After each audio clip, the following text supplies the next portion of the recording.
Welcome. Family, Movies Brief here. Today, I'm going to explain an episode called A Small Town from the drama fantasy series The Twilight Zone. Spoilers ahead. Watch out and take care. The episode starts as the TV news reports the death of Littleton Town's mayor, Trina Grant. The news pays their thoughts to the friends and family of the mayor. Trina was instrumental in turning the town into a lucrative tourist spot, but the new mayor, John Conley, is in favor of extending the nearby freeway and cutting the town off from it. Conley isn't well liked by the community, as he never actually won an election and only got the job based on the succession law. Cut to a year later, Littleton is in terrible shape. The lack of tourism has caused most of the townspeople to go broke. The sole exception is Mayor Conley, who owns the bank and drives a flashy sports car. Trina's widowed husband, Jason Grant, now lives in a church's attic, working as the church's handyman. A teenager named Emilio brings supplies to Jason and shows Jason his drawings of the town's mayor. As they talk, Emilio asks Jason the reason for him living in the attic. It turns out that Jason never fully recovered from his wife's death, and now prefers to spend most of his time in the church attic rather than his own home, citing Trina's suggestion to be closer to God. Later that day, Jason gets permission from the church's pastor, Nichelle, to clean out the attic. While cleaning out the back corner, he finds a large model of the town and props it up on two stands. He turns a key on its side, and lights within all the model buildings flicker on and off. He is fascinated by its precise details, but becomes unnerved when he looks into the church's window and sees a small figure with his resemblance inside. He shrugs it off, and sprays some water on the church to clean the dust off. It suddenly starts raining outside. The following morning, Jason has breakfast at the Busy Bee Diner. He talks with Anna, the diner waitress, and Emilio's mom. Then, he hears two men talking about yesterday's rain. They find it weird that it only lasted for a few seconds and hit only one block of the town. He then hears Anna telling Emilio they will be painting the diner tomorrow, so Jason heads back to the church and uses Pastor Nichelle's peach nail polish to paint the model diner.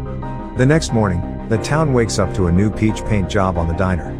Nobody knows who did it, which upsets Anna at first, but she eventually warms up to it, since it cheers the town up. As Jason quietly takes pride in his Robin Hood-like deed, he sees an old woman trip in a pothole. He rushes to her aid. The old man beside her tells Jason that they had put in a request for the mayor to fix the pothole a long time ago, but the town's new mayor, Conley, doesn't even look at it. So, Jason takes the suggestion box home with him to fix the town's problem himself. Jason goes through each suggestion and fixes many things around the model town. For every pothole and tree stump he fixes, it immediately fixes itself in real life. He even tests the model's power by putting a chicken bone on the model street. A life-size chicken bone appears on the real street, which feeds a barking dog. The town reacts positively, but they start to suspect Mayor Conley is behind it all due to the upcoming election season. This irks Jason, especially because he hates the mayor. After much pondering, Jason decides next to build a model sign, declaring Littleton as the most magical small town in America. He places it on the corner of the model. The next day, hundreds of travelers exit off the road, and the town flourishes again. Jason attends Pastor Nichelle's morning service, where she talks about the mystery helper, who has been dubbed El Ayudante. As a prideful Jason plays with his gold wedding ring, a churchgoer loudly theorizes the helper is Conley. Conley, who is at the service, does not deny it, but accepts the townspeople's gratitude regardless. A furious Jason plots revenge on Conley, so he drops a pebble on a model car. The next morning, the town wakes up to find a meteor has totaled Conley's sports car.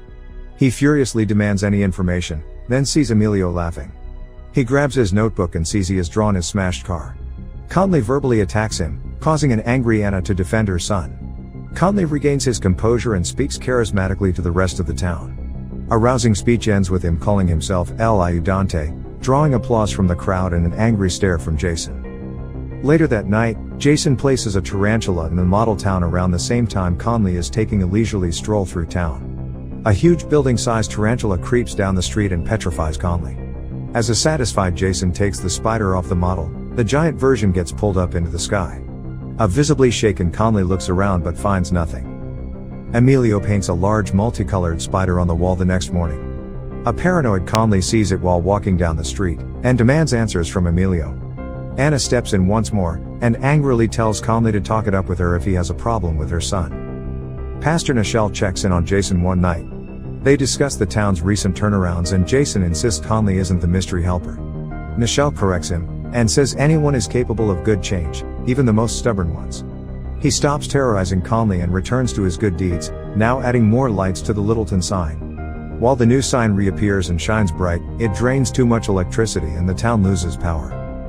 An emergency town meeting is held in the church. The townspeople are obviously panicked and demand Conley to fix it. He fails to say anything, causing the people to accuse him of trying to kick everyone out of town for a political agenda.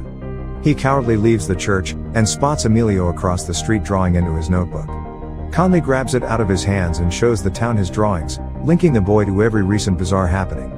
The town starts diving into chaos, with most of them demanding solutions from Conley. With no other choice, Jason steps in and finally admits to being behind everything. He insists he only wanted to help the town while Conley nearly destroyed it. To prove it, Jason goes up to the church attic and places his engagement ring beside the model, mentally apologizing to his wife for letting her down. He then lights some matches in the street of the model. This causes a bonfire to appear in the real street. Conley and the sheriff intrude on Jason and witness the model in action. Conley gets evil thoughts, and ponders turning the town into the New Vegas with the model's powers. He demands the sheriff to take it. Jason fights him for control, causing them to bump into the model. An earthquake outside erupts as the three fight and accidentally knock the model off the stands. The following day, we see Anna, Jason, and Pastor Nichelle walk in the streets. Jason says the model is now broken, so he has no way to re-establish the town. However, his engagement ring has landed in the town. In real life, it is huge. They figure that the massive ring will provide the money for the town to be re-established. A nearby newscaster reports it is one of the largest pieces of gold ever found, suggesting that the town will flourish. Subscribe for more videos like this, turn on notifications, and leave a like to help the channel out. Thank you for watching.